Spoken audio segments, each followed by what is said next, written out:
Hey guys, Farmer Jesse here. I hadn't actually intended really to shoot this video right now because it's like 6 a.m.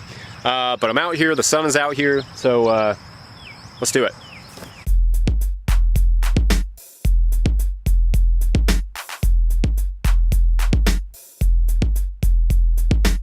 So I'm over here by our nightshade section, and I haven't done a lot of videos around our nightshade section, and I don't know why, because they look great.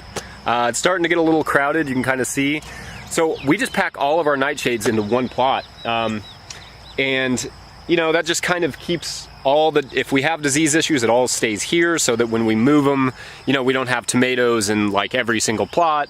And that way, you know, like this plot won't have tomatoes or peppers or anything like that again for a while. So anyway, I actually didn't come down here to talk about nightshades. I really, you know, like this weekend, Hannah and I went to Nashville and we had a really great time. We caught up with a bunch of farmer friends, like saw them at market. And one of my farmer friends I was talking to, we were talking about, you know, how much work we're kind of putting into this garden this year. And it's been a really intense year. We put a lot of work into the gardens. My crew has been really helpful. But the goal, I realized, like in talking to him, that really our goal this year and our goal every year should be the same, is to kind of reduce the workload. Like all the work you put in this year should go towards making next year easier on you. I forget who said it, but a really genius idea of just like you should set up your farm not like you're 25, but like you're 65. You should set up your farm, all of your work should be going towards making it easier on your body, easier on yourself, you know, more productive and those sorts of things, so that in the future, you're not wiped out by, you know, every single year it just gets harder and harder, because I'm not getting younger. I mean, I'm not a scientist, but I don't think I'm getting younger. But anyway, yeah, you're always trying to make this part easier on you. And that's where a lot of like the inspiration for doing the no-till stuff comes in. I want to increasingly work less and not work as hard, not as physically hard.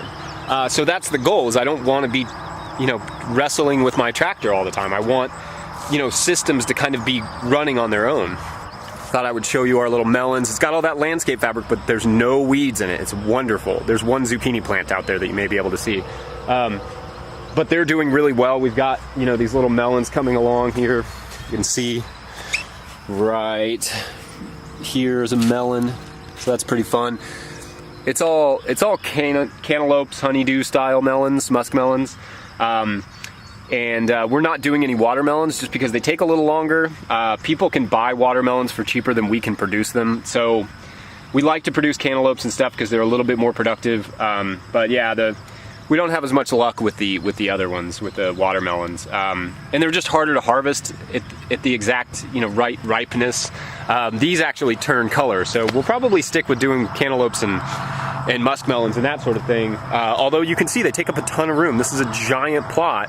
This is what, 1, 2, 3, 4, 5, 6 beds that are essentially just, I can't do anything else with. I've just got to grow melons in them. We may try and do some more intensive stuff next year. The bio-intensive growers, they often did melons, and I think that's really cool that the Parisian sort of bio-intensive growers that didn't have a lot of room, they were often doing melons, and I think I can gain a little, you know, inspiration from doing that, starting them early, getting them on trellises, that sort of thing.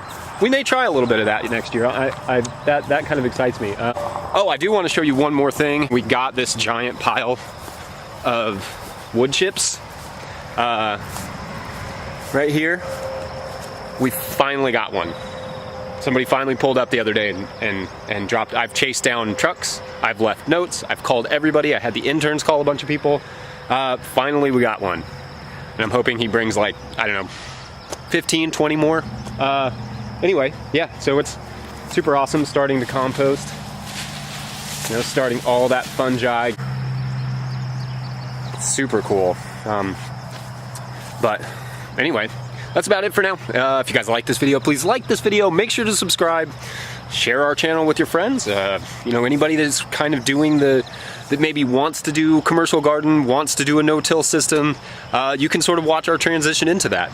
Yeah, leave a comment, leave a question, leave it to Beaver, leave it to me to say something stupid at the end of my videos. Other than that, we'll see you guys later. Bye.